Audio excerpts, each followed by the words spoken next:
Hello, everyone. Thank you for joining us today. We do have some participants that are still joining. Thank you. All right, so we're gonna get started. Welcome everyone again to our fourth session of our Learning Collaborative on exploring cultural competence and humility in the care of HIV patients. And I would like to honestly thank everyone for participating, being consistent in all of the sessions that we have completed so far. And we're just excited to have you here today as well for our fourth session. So in today's session, we will be focusing on cultural competence models for African Americans. And we will also be hearing from our guest speaker from San Isidro Health. So this is just a quick reminder to all participants that your line is muted. If by any chance your line may not be muted, we just kindly ask to please mute your line so that we don't have any interruptions during the presentations. And also, please make sure that you engage in the chat if you have any questions or any concerns or any comments that you would like to share with us. Please also raise your hand if you would like your line to also be unmuted. And this meeting is being recorded, and the slides and recording link will be sent to you all via email.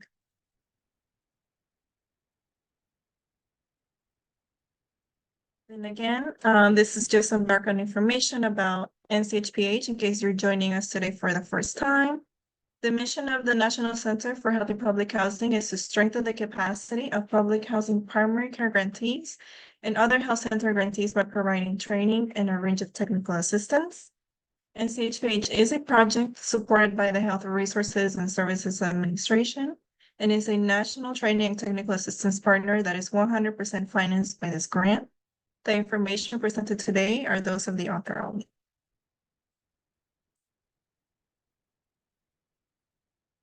So this is just a quick icebreaker.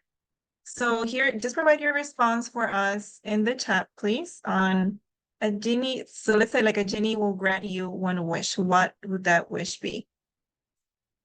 So let us know in the chat. As of today, what would that wish be?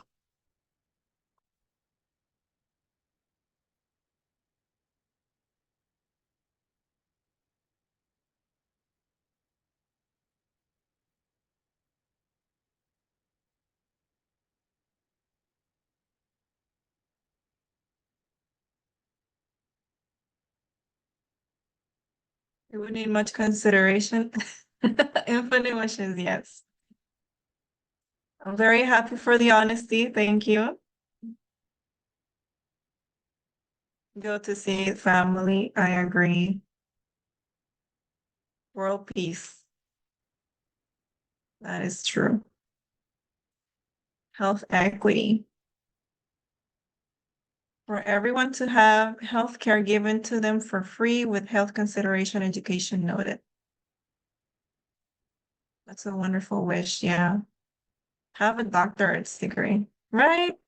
How nice would that be? Just to have it like that, very quickly.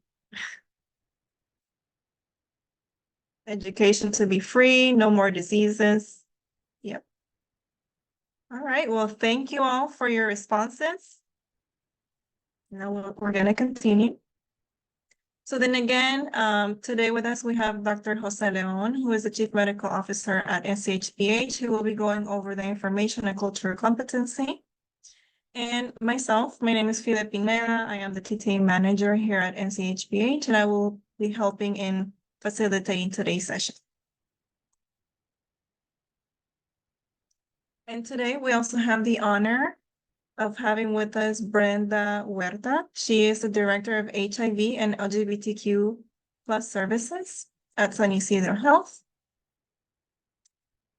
And as Director of HIV and LGBTQ+ services, Ms. Huerta provides overall oversight for SY Health HIV outpatient ambulatory health services, gender-affirming care programs, HIV support services, HIV outreach and testing, HIV prevention, and other LGBTQ+ and HIV related initiatives. Ms. Huerta has over 23 years of experience with San Isidro Health's HIV Services Department and has served in various capacities, including outreach and testing coordinator, HIV care program supervisor, and coordinated services manager. Ms. Huerta is a graduate of the California Primary Care Association Health Management Plus and Leadership Equity Programs. And now I'll pass it on to Dr. Jose Leon, who will be providing a brief overview about our learning objectives for today. Thank you, Fide. Hello, everyone. Good afternoon or good morning. I know that in San Isidro it's about 10 a.m. in the morning, so thank you for being with us. Today we are going to have a really interesting session. We are very happy, and I am always happy when a health center comes to any of these sessions and shares their experience. In this case, we are very honored to have Brenda Huerta from San Isidro Health. And she will be providing what they are doing in San Isidro. They are very close to the US-Mexico border, so cultural competency in that area is very important. And so we are very happy to have her. For today's presentations, we are going to review some case studies addressing cultural competency. We are going to revise culturally appropriate strategies to use in HIV clinical settings. And we are going to discuss the beliefs and traditions that impact the care of African Americans living with HIV. So again, you get ready for a very interactive session.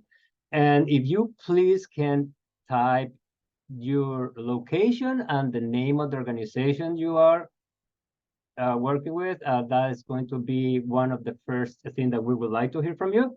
So next slide, please.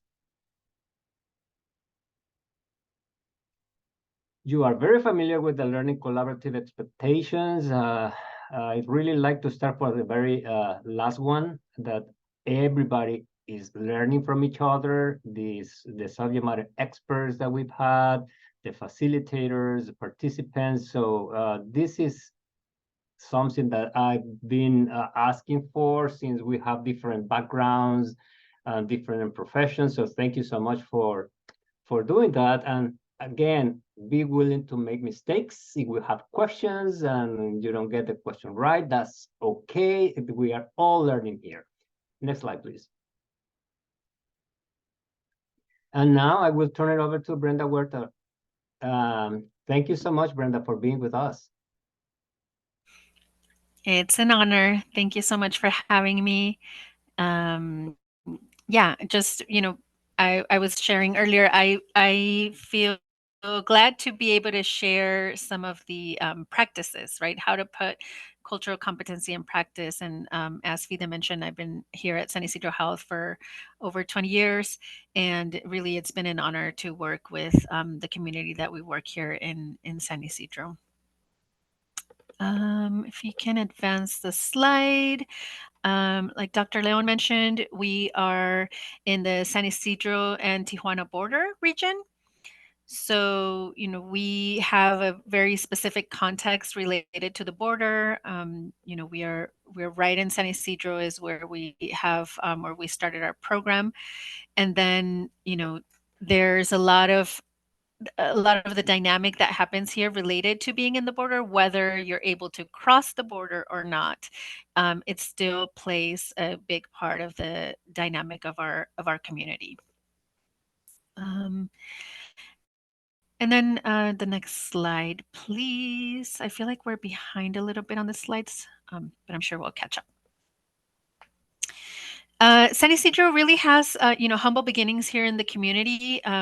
There is, really the advocacy. It took the advocacy of our founding mothers at San Isidro. So really to be in this community and to speak up and advocate for having health services in their region, in their language, provided by people who look like them. So that's how San Isidro started over 55 years ago, by the local women. And, San Isidro Health today really is, a larger federally qualified health center. We have over 145,000 patients that we serve throughout 50 locations and programs throughout the entire San Diego region. And we provide comprehensive care. And one important aspect, I think, of just the that we've learned and that we've tried to implement in the expansion of regions and having multiple clinics is learning about the different communities that we're serving within our region, right? Because obviously when you think about Latinos or, even in our context, the LGBT community, people living with HIV, there are certain aspects that we need to learn for cultural competency. And then there's a cultural humility part of really learning what their life context priority is about.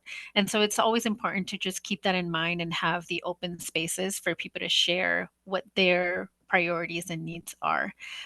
So in what I was mentioning in regards to the different locations, one of the approaches that we've asked with human resources when we're screening for people to work at those different locations is to ask what their connection, when a candidate is applying, what is their connection to this community where you will be providing services, right? Are you familiar with what the community looks like? And often when we get to hire people from within those same communities, we're not only helping the community that we're serving, but it's a better approach coming from the people that live there too. Next slide. I think we need to go about 2 slides ahead. Similar to HIV, similar to San Isidro Health, the HIV department also started from the advocacy of people who were living with HIV in the San Isidro or the South San Diego region, and really speaking the same, talking about, we want services in our region by people who, look like us and who understand and speak our language. And so that's how, the HIV program started really. And a lot of what we were doing, 20 years ago in the community, we're having to repeat and do again. So for example, 20 years ago when we went out in community, people were like, oh, no, HIV is not a thing here, right? It's not part of my community. And then we had to say, well, actually it is, right? And we have services for it. So if you ever meet somebody who, needs an HIV test or a hepatitis test or HIV care, please send them our way. But there was a lot of rejection. And so we started implementing some health fairs and events really to normalize the discussion about HIV and that HIV services were and are happening in our community because they are needed. And so slowly people have became more familiar. We started getting people who, saw our mobile unit in the community and wanted to test, once a year or every time that they saw it. So it really became that. Obviously, with the pandemic, a lot of that changed, right? A lot of the priorities changed. So now we are collaborating with like COVID testing at times or, food banks to make sure that we are where people are gathering so that we can provide our services. Currently, please go to the next couple of slides. Currently, we're providing services at 5 sites throughout San Diego. And again, it's important for us just to learn the communities where we're providing services, to hire people from within those communities and make sure that our participants see themselves represented in the staff that are providing services. So, for example, one of our sites is it's a gender affirming clinic. And in that clinic, obviously, we try to staff, people who are from LGBTQ community, people who are of transgender experience, so that the participants, the patients, can see, their peers in the service area. And one of the important I also want to mention, if you can go ahead to where the sites are in the slides. One piece of feedback that the participants have given us is that they really appreciate, in terms of the health centers, that, we are a health center overall, right? We're not, even though we have our specialty clinic for HIV and for gender affirming care and, for HIV prevention, we are a health center where the entire community really can get care. And for most of our participants, that has been very important, is that, everybody from this region comes to this health center. We also come in, we go through the same door. There's not like a special a different separate site where they have to go, or they can be identified. So there's a lot of this balance between the normalizing of HIV services and the confidentiality of the people that we're serving, and they have shared time and time again that they're very happy with the way that our facilities look, and that it's a mixed facility, that everybody goes to the dental clinic and just as they do. If you can advance one more slide, please, or two, that would be great. But on the other hand, for our support services, so where we provide case management, support groups, we also have a pantry. For those services, there's a sort of like a different, they like to have their own space in that setting, right, where they get to network with people who they know are either living with HIV or accessing prevention services.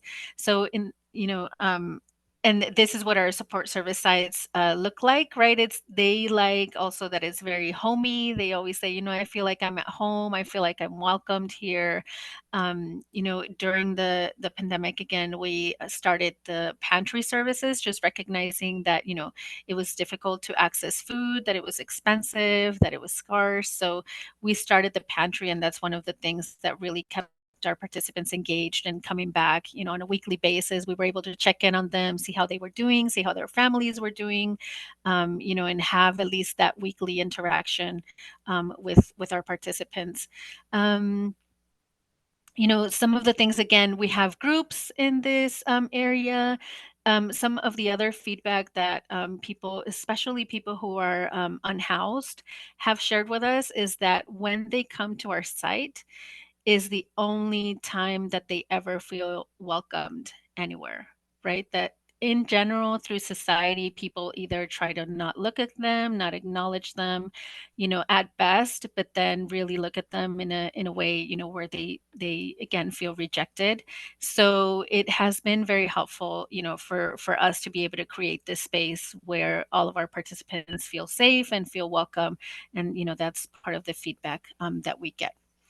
Go ahead to the next slide, or the next couple of slides, actually. So some of the services that we provide, again, because we're part of a health center, we provide both the medical and the support services, right? So the majority of our participants, there's about 80% of our participants who receive both services, the support and the medical. And then we have about a 5% of people who only get medical services with us, primarily most of the time because they've sort of graduated. They don't need any more of the support services at this time. And then we have another percentage, about 10% of people who only get support services with us, and they may be getting their medical care somewhere else. And that primarily happens because people become very loyal and attached to their primary care providers. So when primary care providers transition to other clinics, some of our participants or patients have followed them to other clinics. And then in terms of age, go ahead to the next slide, please. In terms of age, we have the majority of our participants who are over the age of 40. So thanks to, the great treatment that we have for HIV, we have a lot of people that are aging with HIV. And so that's a new sort of service area. That's a new approach that we need to take to our services, is to listen to the people who are age 50 and over living for HIV. Sometimes we call them long-term survivors, but then I was also sharing early in some of our routine testing programs where we test just the general population of our health center and not necessarily people who are at risk. We're also identifying people who are over age 50 and newly diagnosed, right? So we're really seeing that demographic. And one of the things that we've been doing is, again, implementing programs where we have people of that age tell us, what are their priorities, what do they need, what would they like to do. They've asked for a lot of social activities to combat isolation. And one of the things that they've mentioned is that they don't want their 50 plus activities to be exclusive of people who are 50 and over. They really want to also have that interaction with younger folks. They feel a sense of, that it's meaningful to try to be a mentor to people who are younger, or to show the example of all of the things that they can do, to people who are younger. So that's one area that they have shared with us. And again, we have multiple groups where we get feedback from our participants, and this is some of what they shared. If you can advance a couple of more slides, please. And then the other thing that I wanted to mention is, obviously, the population that we serve, living with HIV, does have other comorbidities, just like the general population that we see in our community. So there's, we have right now about 1,000, a little over 1,000 patients who are living with HIV. And they also, have comorbidities, majority with like hypertension or diabetes. We have some people who are co-infected with TB and HIV, or Hep C and HIV. So that's also important for us to consider in providing our care, our comprehensive care. And then, like I mentioned, in being out in the community, providing outreach and education out in the community, it's been important for us just to be present out in community. And again, to provide these events where we can normalize HIV testing and include it as part of, okay, today you might get your blood pressure measured, or, like a cholesterol screening. And, as part of the event, you can also get your HIV, your Hep C test, or any other STI sexual health services. So again, trying to be present in the community and hear what the concerns of the people in community are, if they have questions, what they know, what they don't know. Often when we promote PrEP or PEP, right, which is prevention medication for HIV, people are like, I didn't know that was a thing. I didn't know that people can take medication to prevent HIV. And then we talk about it, and then they ask more questions. So it's a good way to stay engaged in community and provide education. And then the next slide is just the gender affirming care clinic. So again, as part of our approach, we want to, in our clinic, in our department, we want to make sure that we have, again, this open door or no wrong door approach, right? Where people come into us for HIV services, for gender affirming care, for prevention services, and that we're able to provide them all in the same space, and a safe space also for our participants. So one of the clinics that we started in 2019 was a gender affirming and sexual health clinic. It's an evening clinic, and really we have walk-in appointments available. People can come in there to get tested. People can come in there for primary care, and just to be received in a safe space again. Go ahead, please, with the slides.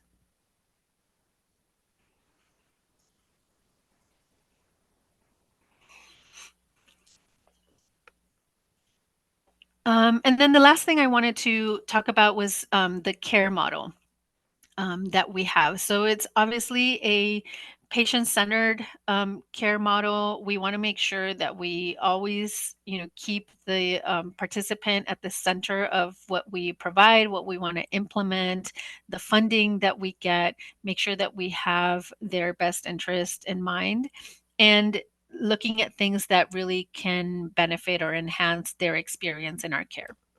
So, for example, we have a core set of services when we first, when a patient first comes to our care. Obviously, the clinical care, the support services, any benefits that they may qualify for. Behavioral health is also very important. A good percentage of our population either has never accessed behavioral health, or it has been inconsistent, and substance use counseling too. So we try to focus those core services. and then sort of supplement with expanded services that help us keep people engaged. So like I was mentioning, the pantry has been a great one that helps us make sure that people keep coming back, once a week or every other week whenever we have the pantry available.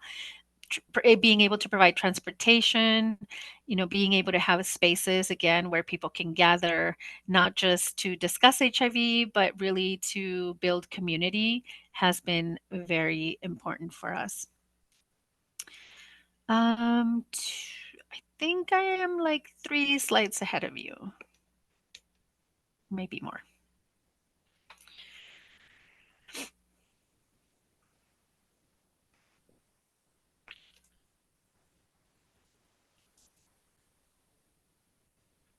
And then, yeah, go ahead. Sorry, Brenda. Is this which slide do you see on your screen right now? I see the comorbidities one. Okay, yeah, there is a major delay from here. Okay. Because we have the HIV. Okay. All right. I'm on care model. So just I think if we can go to even the one after the care model would be great. Okay.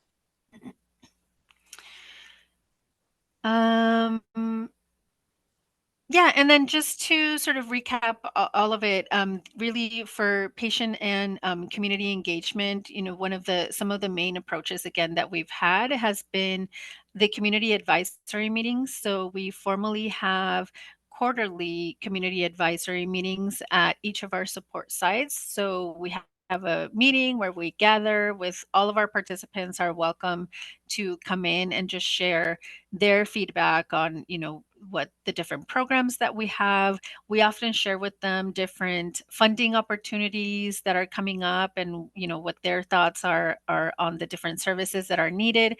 So we really try to involve our participants in the implementation of different programs and then considering what their highest needs are when we're also looking into just funding opportunities or different areas or programs that we want to implement. And then more informally, in the different groups, gatherings, events that we host for them throughout the year, we try, to ask them also, what did you think of this event? Is this something that, what should we do better next time? So there's always that consistent communication and discussion with the participants about, the what we're doing and how we can improve. So definitely consumer advisory, again, community engagement in terms of, being out in community, even social media, having, the presence out in the community really helps us also just keep engaging and keep seeing and asking, what the priorities are out there. And then another very important aspect, again, that I had mentioned was just having the peers and community representation. So making sure that we are hiring people who are part of the community that we serve. And again, to try to match, which this is a struggle that I have with human resources, is to try to match the compensation also with the value of the lived experience of the different people that we hire, right? So sometimes we may hire somebody who may not have a specific degree on something, but they have the lived experience of being part of the LGBT community, or they have the experience of actually having, growing up in the communities, again, that we're serving, and that also has a high value, right? So trying to make sure that we match the compensation there with that. And then the last but not least, oh, this is I see the care model now. I'm on the next slide. The last piece that I think we've been incorporating and trying to really advance as an organization is trauma-informed leadership. So again, looking at, we've all taken trainings on how to provide trauma-informed care for our participants. And again, or our patients, but then when we're hiring people from within the community, we also need to recognize that our staff, we can make the best use and the best relationship even with our staff if we also implement trauma-informed methods with our staff, and among us, and create that work environment where, we take that into account, from being part of the community that we serve.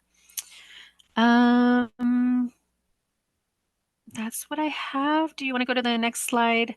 One of the primary mottos that we use just in HIV and in general, just for oppressed communities, is nothing about us without us. So I think it's important to just keep that motto in mind. Also, again, when we're asking for feedback or when we're checking if what we're doing with our community is appropriate and is well received by them. That's what I have. I provide in the slides, I also provide my contact information, just if there's anything else, but I think we'll have time for questions later too. Of course. Thank you so much, Brenda. This is great. And this is fantastic. And thank you for sharing your experience. And thank you for the services that you provide to the community in San Isidro. That's wonderful. I see that we have many of your colleagues here, specifically those health centers working with the LGBTQIA plus community or providing services to the to people living with HIV. Let's see whether there is any question before we move on to the next slide. But if you have any questions for Brenda, please type your question in the chat box, or if you want to ask your question verbally, just let us know. There is in the reactions, you can raise your hand if you click on the reactions feature.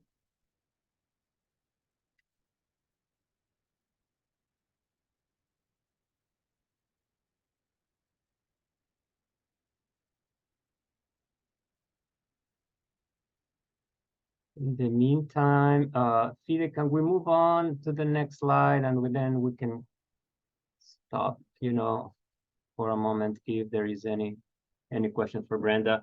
But we've been talking about the community in San Isidro.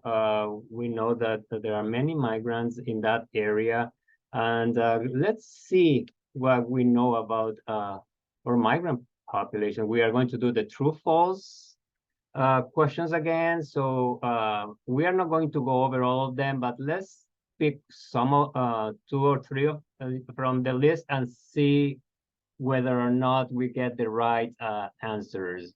So let's see number 3. Migrants living with HIV who are from poorer countries only migrate to take advantage of their host country's resources, such as public health benefits. True or false? Brian is saying false, and I see many false responses, and you guys are correct. That is a false statement. In reality, people migrating to the United States are not coming to take any public health benefits. They are coming looking for a better opportunity. They are looking for opportunities that probably they do not have in their countries of origin. So this is a false statement. The next one that I would like to address with you guys is migrants fear being reported to police because many are illegal immigrants. True or false?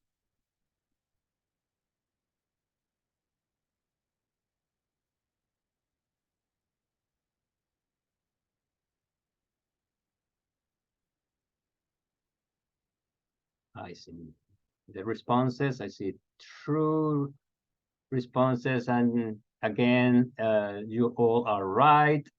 That has been an issue. So many people are not even going to our community health centers, and they are not receiving the medical care that they need to receive because they have fears being reported to police or to the immigration eyes and all these divisions that are looking for immigrants, specifically illegal immigrants. And I have another one that I think is important that we discuss, and is the number 2 of the second bullet point. To control HIV, migrants should be tested for HIV before they enter other countries. True or false?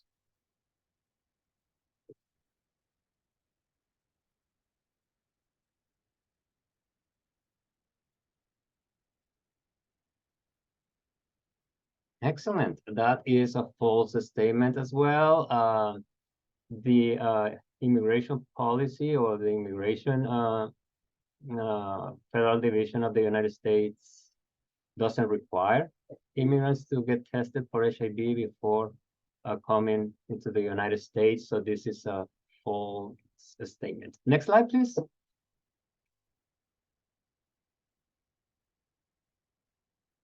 And now a quick case study. We've been talking about the Latino population, and we need to have a really quick study, case study, just to finalize the Latino population. And we are going to talk about Sophia, who is a 21-year-old migrant farm worker who has come into the clinic or the health center to receive an HIV test. Sophia is worried that Pedro has been unfaithful to her during his time working in North Carolina. She has heard her friends talk about how the men are when they travel without their families. It's not uncommon for men to feel lonely while traveling, and their separation from loved ones for long periods of time may lead them to be intimate with someone else. Also concerning to Sophia is the fact that Pedro doesn't like to wear condoms, so she questions his use of a condom during a possible indiscretion. Sophia recently received information from a lay health educator where she learned about her potential risk relative to her relation with Pedro. The lay health educator strongly urged her to consider being tested for HIV and other STIs. Sophia has never been tested, and she is embarrassed and fearful of what people might think.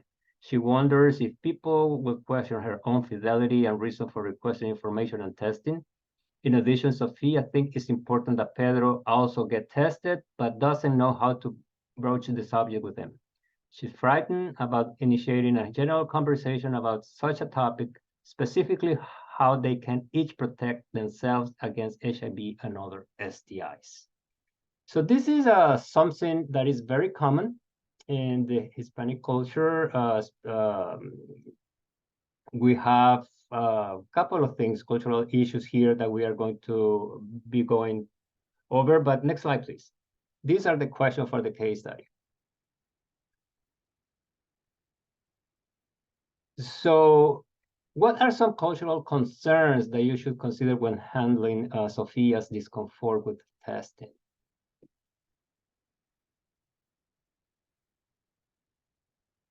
And how you can make Sophia feel comfortable about the testing process. We can answer these two questions together related to the cultural concerns and regarding what would you do to address those cultural concerns. Again, we can use the chat box, or you can also participate and just use the raise hand icon that we have.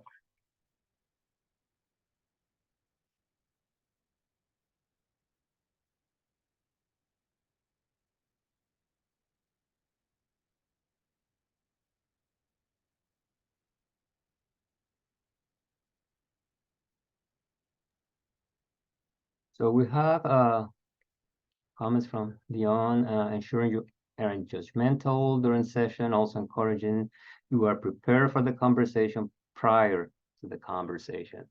That's wonderful. That's a really good comment. Specifically, we are talking about what the community, if we go back to the case study, one of the concerns that Sophia had was the issue that somebody could see her at the clinic, and that she was requesting to be screened for HIV. And in the Hispanic culture, that is something that we need to try to make sure that we have the confidentiality, that we're talking to our patient, and that she is free to ask any questions. At the same time, let her know that you are testing her. That is a test that everybody in the United States needs to receive at least once. Those are the CDC recommendations for everyone living in the United States. And if they are high risk, then there are other recommendations that they need to be tested more often. Can you go back? Can you go to the questions again? And the other questions are, what are some ways that you can help Sophia speak to Pedro about getting tested, about negotiating condom use, and discuss other cultural competence issues that may impact retention into care and treatment? Anyone?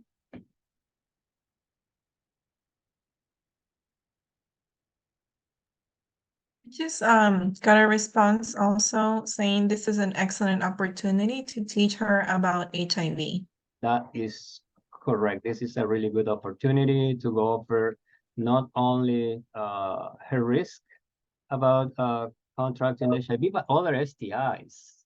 So we are discussing HIV, and that's the main issue or concern. But let's make sure that, or let's understand that syphilis, gonorrhea, and other diseases are out there as well, you know, and that we need to pay exactly the same attention that we are paying to HIV.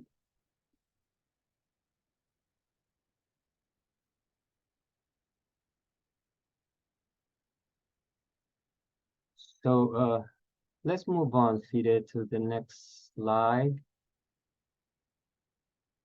So we are going to do one of these. This is another at-risk population that sometimes we don't take into consideration.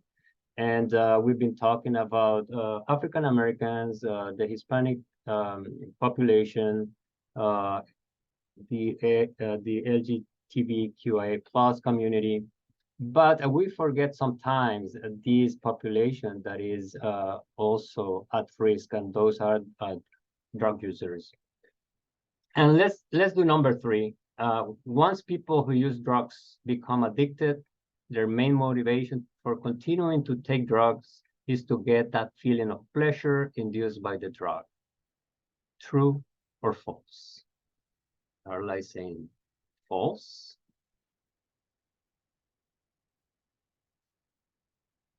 And we also have some comments. I encourage my patients to share that he or she is offering her health in the relationship, and encourage her partner to get tested. That's excellent. Thank you so much for sharing that. And I see one false. I see many truths here.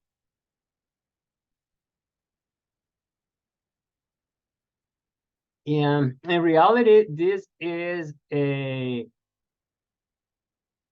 false statement because it's not the pleasure that the drug can or that the person can get from the drug, but the need. So once you become addicted, it's not about getting the pleasure, but getting all the side effects if you are not, if you don't continue on that particular drug. So that is one of the biggest concerns when we have people who are addicted to any of these drugs. Now, the other one is, for a number of reasons, people who have quit drugs often start using them again. True or false?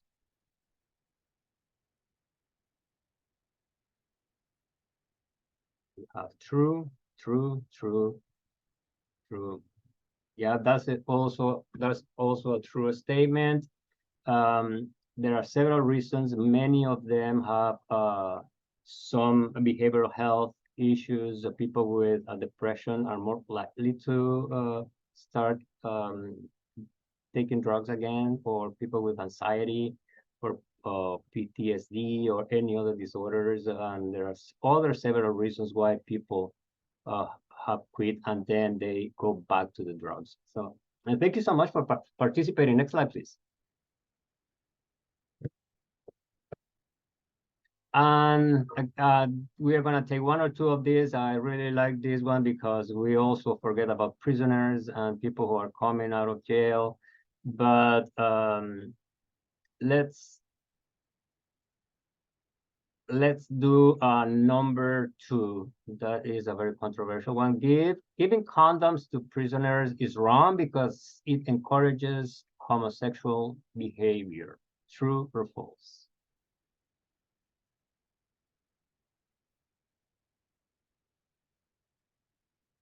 And you guys are right again. That's a false statement. In reality, there have been multiple studies showing that you can reduce the number of STIs and HIV by providing condoms to prisoners, and that is not going to encourage any homosexual behavior. And the next one is prisoners who have sex in prison are gay or lesbian. True or false?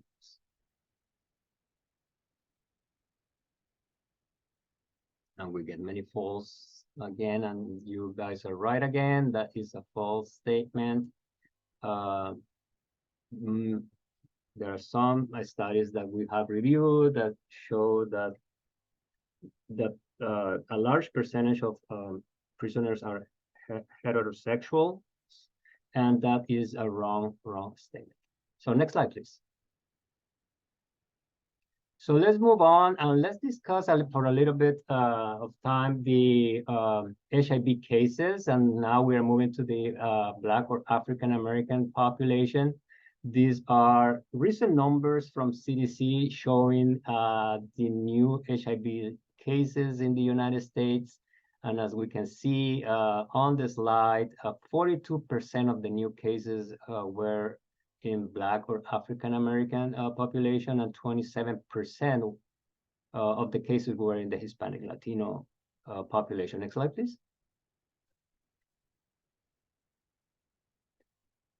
Also, there is a CDC is also comparing whether this was more like a male-to-male sexual contact or heterosexual contact. And the numbers are, let's say the male-to-male sexual contact is still the main way that HIV is transmitted in the United States. However, heterosexual contact is also a big concern because as we saw in the case of Sophia, she was very, very, very worried about contracting HIV or any other STI from her husband. So let's make sure that we do not stigmatize that we are just screening or testing our patients who are from the LGBTQIA community, because according to the CDC data, there is a really high percentage of new cases that are being transmitted in heterosexual contacts. Next slide, please. So what are the main issues and why we are getting HIV, or the prevalence and incidence of HIV are higher among African Americans? And we all know that racism, the stigma, homophobia, poverty, and access to care are the same issues and the same, are the main reasons, or this why this is more common in African Americans. And there's a lot of stereotypes from healthcare professionals about the African American population, and many clinicians or those providing primary care believe that African American or other minorities are not able to pay for medical services, and sometimes they do not offer screening or any or other type of screening. And there is also the belief that African Americans overutilize the emergency room for primary care, and that young African American mothers are unmarried. These are some of the preconceptions that, according to some studies, doctors and clinicians and those working in HIV clinics have. And so this is also a big problem. And beyond, you're right, HIV education is also a big one. And that is also a big concern, that the education is crucial, and we can go and also discuss health literacy, making sure that we are providing HIV education to our patients. The patients are understanding what we are discussing and what we're talking about. Next slide, please. So this is a really interesting fact, and it says that of the 44% of African Americans who spoke to a healthcare professional about HIV/AIDS, one half noted that HIV issues, particularly personal risk factors, were raised by them and not the provider. So this is really important that we discuss any issues, any health issues with our patients, regardless of the condition, regardless of whether or not the patient is insured or underinsured or has no insurance. And we have to start the conversation. We need to make sure that patients understand about the disease, and Dion was right, or is right when she's saying that HIV education is important, and that we should provide that education and not question. We shouldn't get questions from patients before us instructing them or teaching them about any of the conditions that we help them with. Then the other factor that is important here to mention is that African American physicians account for only 3% of all physicians practicing medicine in the United States. And Brenda was talking about making sure that if we are serving a community, we get people from that community, either from the Hispanic community, like in San Isidro, or you have, or you serve the LGBTQ community, you can also have staff members belonging to the community. So making sure that we also address those issues, and that's the reason why there is, and you're right, the racial concordance is very important when we discuss these issues and see the incidence and prevalence of HIV being higher among African Americans. Next slide, please.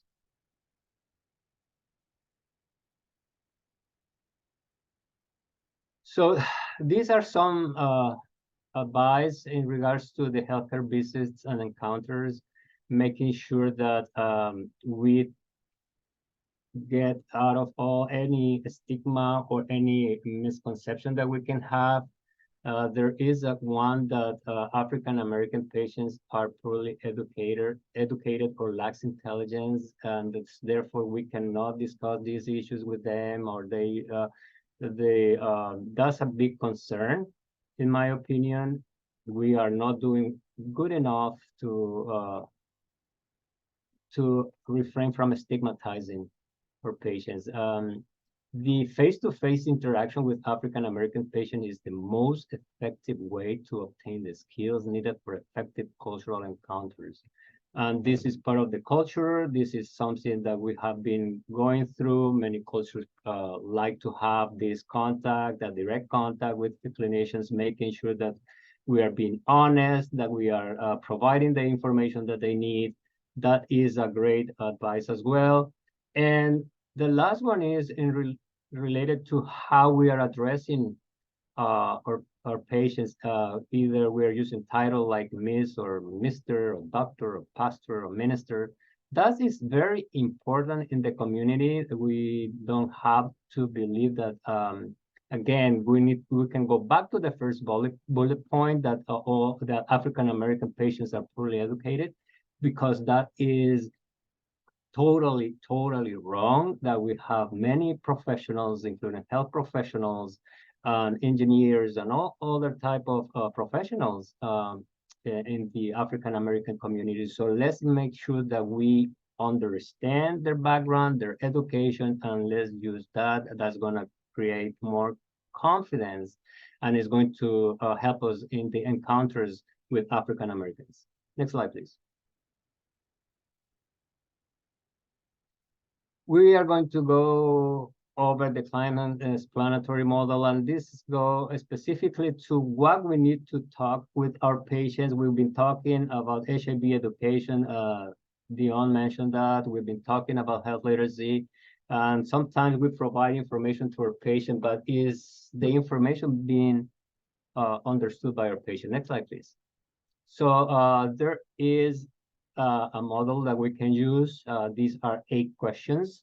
The first, we need to understand, or we need to know what the patient know about the disease, how the patient called the problem, and what caused the problem, how the problem started, whether or not the patient understand the symptoms, the signs, the complications, and everything else. How in this case, the HIV virus work. There are several misconceptions about the condition. But if you can review these 8 questions, these are going to be a really good tool for all of you and for all of us, to get additional information from our patient and see how the patients understand the condition of the disease. Next slide, please. So another case study, John, an 18-year-old African-American male, presents to his primary care physician for enlarged lymph nodes. He reports swelling in his throat for the past 2 weeks and believes he is experiencing some continuing effects from a really bad case of the flu he had 2 weeks ago. He reports that he is extremely tired, has frequent headaches, and has also had a rash. The physical exam reveals that John's inguinal nodes are also swollen. The doctor tells that his symptoms could be related to a number of things and asks about his last HIV test. He denies a history of ever having an HIV test, adding, "My throat hurts, not my blood. Plus, I have not lost any weight and I'm not sleeping around." He shares that he has been with Leslie, the same sexual partner for the past 4 months. Leslie and I are faithful, so we never use condoms. He reports when asked, he does recall that Leslie complained of similar symptoms about 3 months ago, but got better after 1 week. He also said that Leslie looks healthy and is not sick. Next slide, please. So these are the case study questions. What are some health literacy implications of his statement? "My throat hurts, not my blood, plus I have not lost any weight." What information we are getting from our patient? First, our patient doesn't understand the symptoms, or if we are suspecting the patient to have HIV, we need to make sure that the patient understand the disease, and that's the reason why the previous Kleinsman model that we discussed, the 8 questions, are very important. So we have a better understanding about the patient, how the patient understands the condition. And Lisa is saying that preconceived ideas about what HIV looks like, that is also correct. So we need to make sure that we have all that information when we are talking to our patient, and that we are transmitting that information to our patients. Now, the doctor has noticed that John doesn't refer to Leslie's gender, but always uses Leslie's name instead. How should he approach John about obtaining Leslie's gender? That is also a really good question. How are you going to address this? Concerns. CDC has a list of questions that we can ask when we are going to go over the sexual behaviors of our patients. If you go to the CDC's website, that is very important and something that you can review. And the only thing, I believe that the provider should have generalized the symptoms versus assuming that the patient has the disease. Maybe mention multiple diseases or issues that the patient could experience. That's exactly right. That's exactly right. we are not to cause any anxiety or fears to our patients. We can say that those symptoms or signs can be caused by many diseases. Among those diseases, we can have some infectious diseases. So that's the best way to interact and inform the patient about whether you are planning to screen the patient for HIV. And next slide, please. So this is the message. I found this really interesting.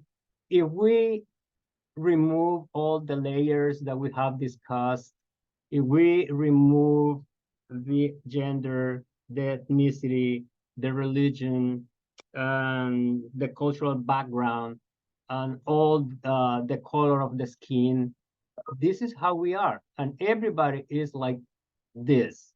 We are all muscles and bones, and we share 99% of our DNA. So that is what cultural competency and cultural humility is about. Let's make sure that we understand that we are all equal and we all need the same respect. Thank you so much for your time. Thank you for sharing the resource from the AIDS Training Medical Centers. Thank you so much for that. And many of these slides and information that we have provided are from the AIDS Education Center. They have a lot of materials related to cultural competencies. So if you have time to review them, please go to their website. And thank you so much again for being with us. Next slide, please. Thank you, Brenda, for sharing your experience, for sharing what you're doing for the community in San Isidro. For those who have been here with us, thank you so much. And hopefully we are going to keep working on HIV and other issues related to HIV and the populations that we serve. So once again, please complete the post-evaluation survey, and everyone have a great afternoon and a great rest of your day. Thank you. Yeah.